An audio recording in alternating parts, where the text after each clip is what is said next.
Hi, I'm James and welcome to Mostly Helpful, and this is my 2010 Mini R56, and today I'm going to show you how to change the front dampers. Let's get to it.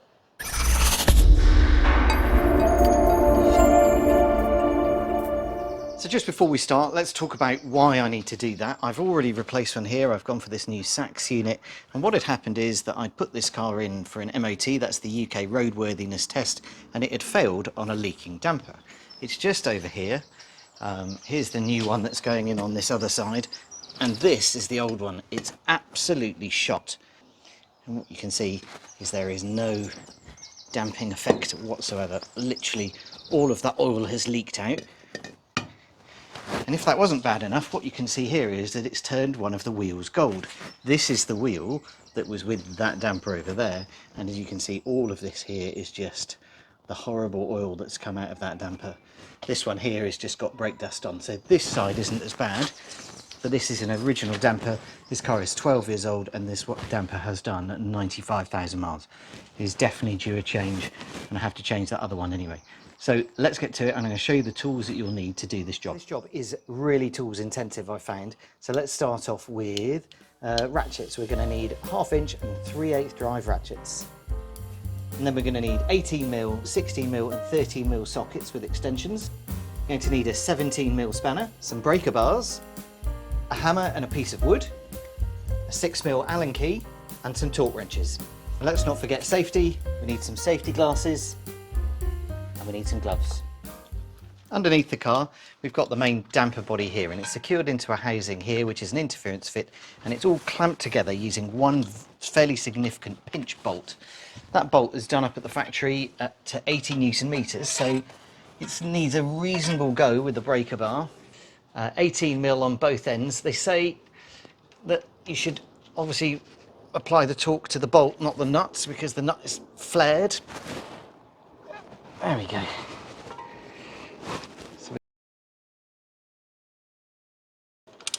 This is one of the best tools I ever bought this. It's a flex head ratcheting long 1/2 inch drive. And it's really, really useful because you can get into all sorts of angles by flexing the head like this, and you can avoid the brake and so on. Right, that's now spinning at this end. So 18mm socket on the other side, and then we can just wind it out, no problem.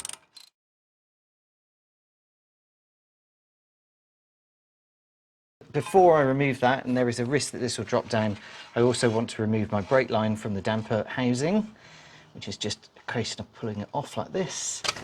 There we go. And then I need to remove the ABS sensor, and that is clipped into the brake pad wear sensor. Again, just a question of popping that out the side. There we go.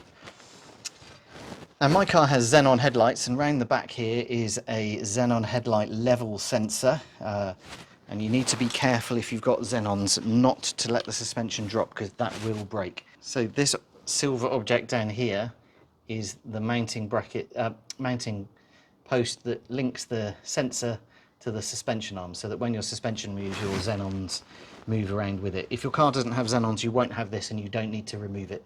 But I'm going to have to remove that. If that drops and breaks that sensor, it's going to be a very expensive fix. Just used a 9mm spanner and a 10mm long socket on an extension just to be able to get in there. A little bit rusty, had to use some penetrating oil on it, but it's all come out no problem. With that done, the next step is then to pull out that pinch bolt, which is here. It's a fairly substantial thing. A little bit rusty, of course, as well. Need to clean that up. So with that pinch bolt out, the next thing to get to is we've got to remove the anti-roll bar drop link. That's this bit here. We've got 16mm nut on the back that we need to undo that way. There we go. So at the back here are some flats, so you can just get a spanner on. That one. There they are. There's the flats.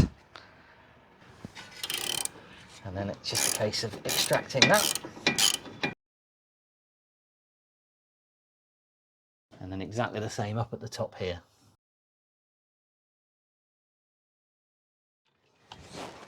And there it comes. So with that now removed, the only thing holding this damper in are the 3 nuts up in the top of the engine bay and friction at this point. So then if we get the hammer and we start tapping,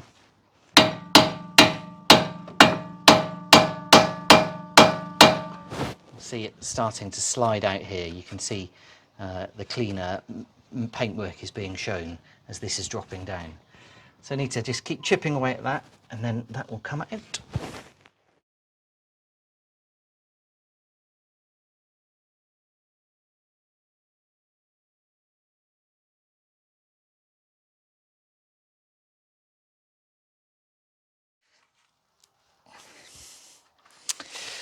So with this bit of the damper now exposed, what we need to do is go up to the top, loosen the top of the damper in the engine bay, and that will give us some wiggle, and then we can wiggle this out of this last few millimetres that are still stuck in that housing. So let me show you that. So 3 13 mils up here on the top. Don't need this extension, do I? But I do use a long socket, or deep reach. There we go.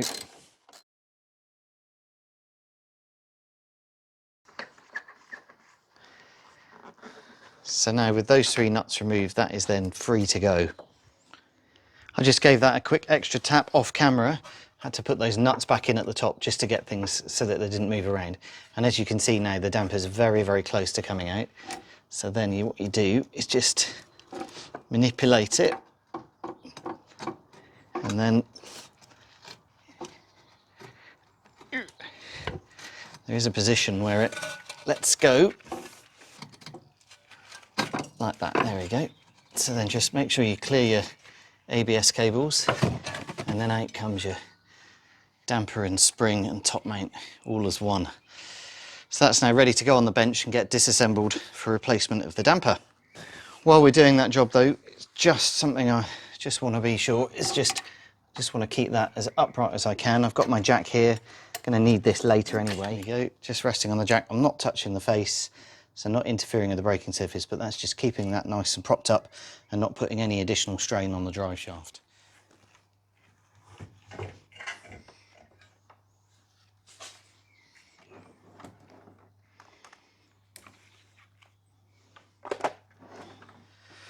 So a number of ways in which you can remove this top mount, and all of them feel a bit sketchy. This is what I use. I use spring compressors. I've used these a number of times, and as long as you're slow and methodical, it should be absolutely fine. I've certainly never had one fly off, although there's always a first time, obviously. And really what you're doing is compressing the spring in order to release the tension on this 21mm nut up here, which I'm then going to use the impact driver, the DTW190, almost infamous on my channel, for releasing this nut. Having done the other side, I know it works fine. There are now these days much more modern spring compressor tools, which I would love to be able to have access to, but these are the type that I've got and have used before.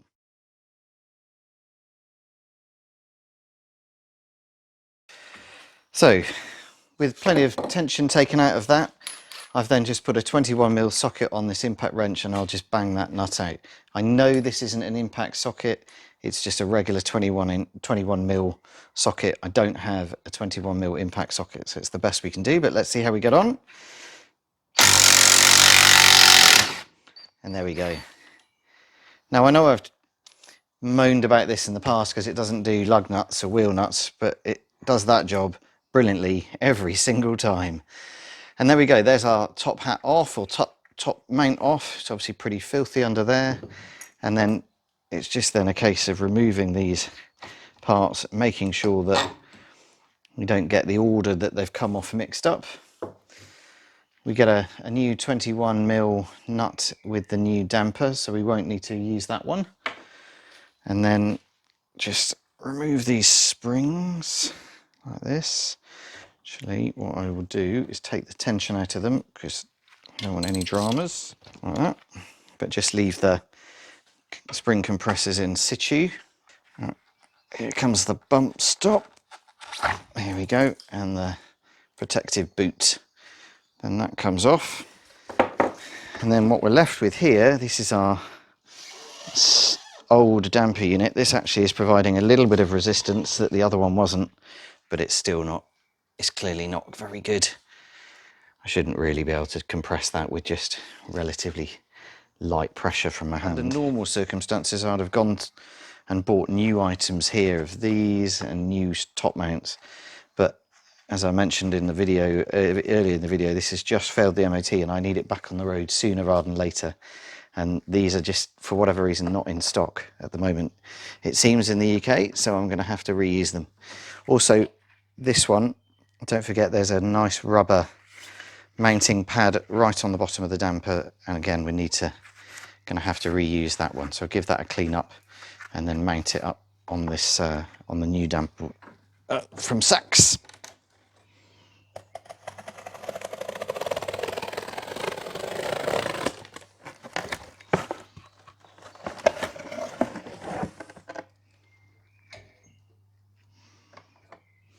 Is that new 21mm nut on the top. So I've just cleaned all these parts up off camera, and then we just need to do some reassembly. That's that rubber piece that sits at the bottom. That's the first bit that goes on. There's a space for it to slot into here, which is also present on this Sachs damper. And then there's a little hole there that we must align. Let's get that up like that. It just pops in there. Sometimes easier to put this on next, or sometimes it's easier to put the spring on. I'm going for the spring. I've cleaned up the spring a bit, not very well it looks like. Let's just finish those little bits. Back, it is very obvious where the spring stop needs to go because there's a stop here on the rubber mounting piece at the bottom. So just line those two up. It will sit lopsided for a while until we apply all the right spring compression. Then the boot and the bump stop goes in. Again, as I said earlier, I would have preferred to use new ones, but make the most of what we have. And then it's the spring hat, it's called? Can't remember. And again, there's a cutout here, or an edge that it butts up against, and it butts up against that end of the spring. Now on some cars that isn't always the case, so do check, but on the Mini that is how it's come off, so that's how it's going back on. Now, what's happened here is that because I've taken the spring compression on, I now can't get access to the thread for the rest of the thing, so I need to apply some tension, drop the spring down. And that's now exposed some thread here, which means I can then put my washer first, and then the bearing cap that protects this bottom of this bearing here, put that in, and then we put the strut top in there. And then just need to apply a tiny bit more.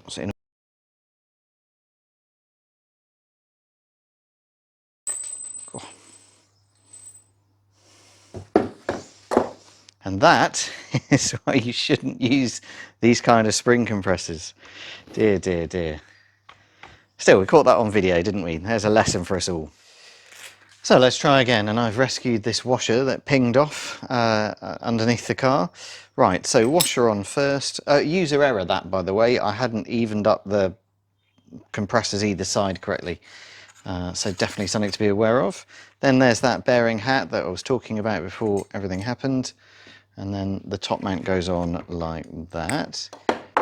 That's given me just enough threads to put this 21mm nut on. Now let me introduce you something I found enormously useful when doing these jobs, and that is this socket here, which is a 21mm socket, deep kind of reach, that's had a slot cut out of it or machined out of it, so that then you can get your Allen key in and hold the shaft of the damper and stop it spinning while you're inserting this. So let's pop that in there like that. Just get it started. You can put your Allen key in there, or one of the more traditional ones, and do this.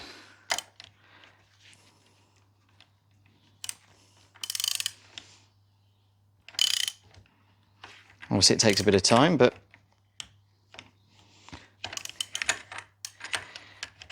it means you don't have to do it. The alternative way I've seen people doing it is to use an impact wrench, but that puts all sorts of stress and strain on the damper shaft. Right. I will leave a link in the description below, but this is a Sykes Pickavant and the part number 01510300. I'll set your expectation now, though that was really hard to find when I bought it about 5 years ago, but an invaluable tool for doing this job. Right, I'll finish that off and then we'll get it back on the car. One thing to note though is do make sure when you're doing this that the spring doesn't slip and miss the points where it needs to butt up against. That had happened here and I had to readjust everything, which is why these compressors are probably showing in a different position from a moment ago.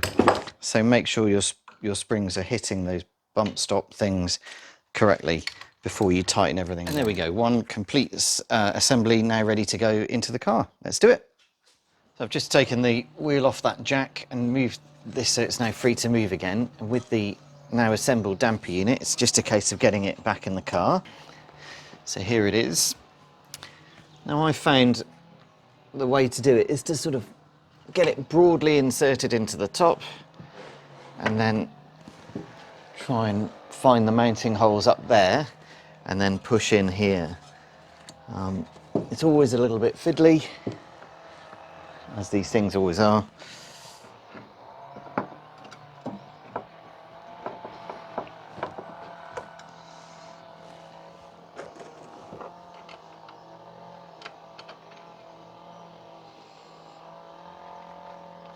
Just lightly putting in one of these bolts just to hold it while I go back under. There we go. So with that mounted and held loosely at the top, make sure also that you've got your ABS cable on this side and your brake line on that side. And I've also put some copper slip in here just to help with assembly. And then it's just a case, in theory, of just lining everything up.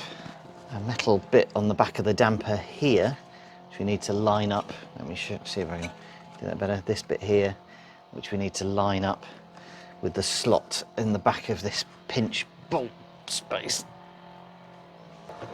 There we go. Make sure your bolts at the top are lined up properly. It's kind of lined up. Then what we need to do is, using the jack, come on, we need to then push up in this direction and compress it all together. So just position the jack under the arm.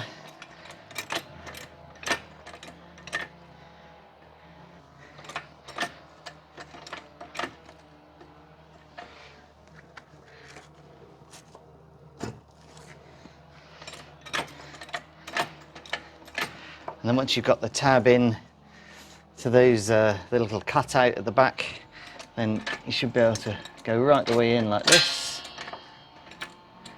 And then we just need to line it up so that the pinch bolt can slide through. Looks like we're there. Now normally I'd use a new pinch bolt. Unfortunately my BMW dealer didn't have any in stock and I need to get this car back on the road, so I'm going to have to reuse the existing one and replace it at a later date. So let's slide that in.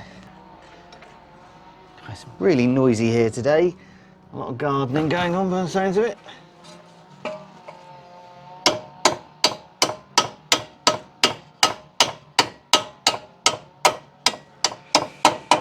There we go, just needed a bit of gentle persuasion. So 18mm on both sides. Again, tighten the bolt, not the nut. That's what they tell us anyway. Once that's done, you can then put your brake line back here. Just push that back in like this, like that. And then the ABS and brake pad wear sensor lines, just clip in like that. They're all good. And then back up to the top to do those bolts.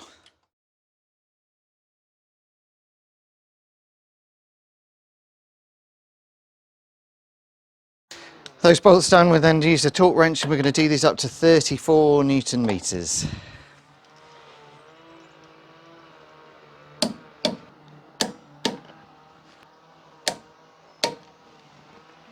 And then once those are done, the next thing to do is tighten up this very top damper nut, or using this socket that I've shown you before. We need to do this to 64 Newton meters using an Allen key. I've got a different one for doing this bit of the job. It is said that you can use a swan neck type spanner and so on if you haven't got one of these sockets, but I've never found one that fits in the space. You need a very thin walled one. in order to do that, and none of mine fit, hence why I bought this socket.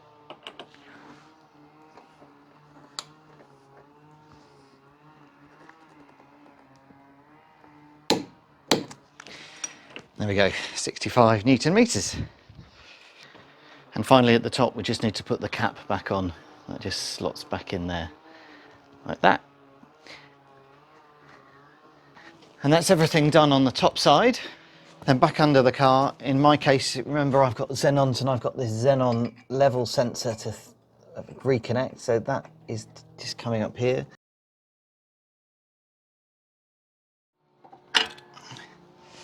So that's the Xenon level sensor done. Next is the anti-roll bar drop link, which goes there and there. And these are 16mm with 16mm nuts with 17mm flats.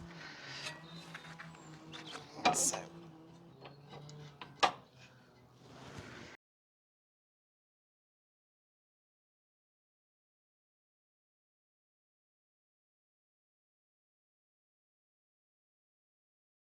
And then these need to be torqued to 55 Newton meters. So let's do that.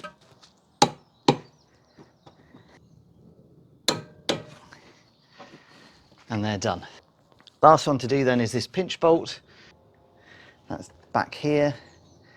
And that's that big one, 18mm and 80 Newton meters we're going on that one. There we go. That's all done up now. So that's all bolts torqued up, all brake lines in, ABS line in, our bolts at the top are done, our strut nut is done. So all we now need to do is just, in my case, clean up the wheel, get rid of all that oil off the inside, and then put the road wheel on and go for a test drive.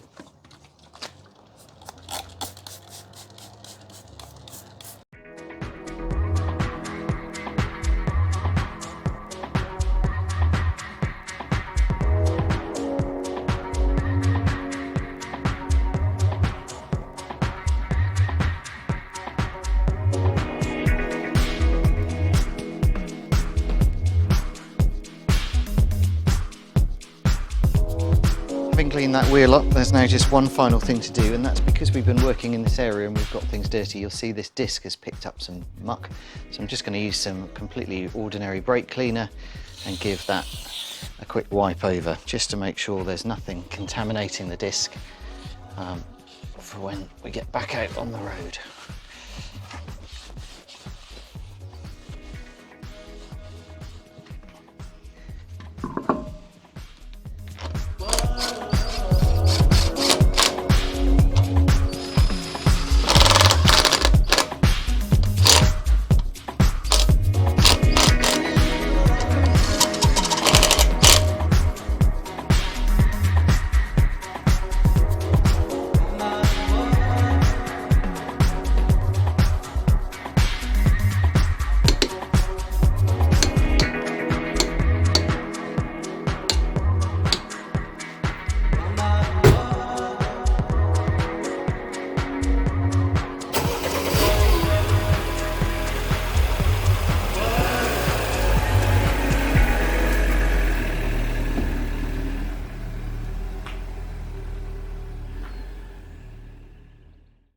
So having done all that work, I've now showered and got changed, and I am now literally on my way to my MOT retest. But hopefully what that video's shown is that changing the dampers on an R56 Mini is well within the capabilities of an average home DIY mechanic, which is all I am. And other than that unusual socket with the machined cutout, there is nothing special about any of those tools that I've been using. So I hope that video is helpful. Do let me know what you think. Hit a like if you liked it. Do subscribe if you like this kind of content. And I look forward to coming to you in the next video very soon. Thanks and goodbye.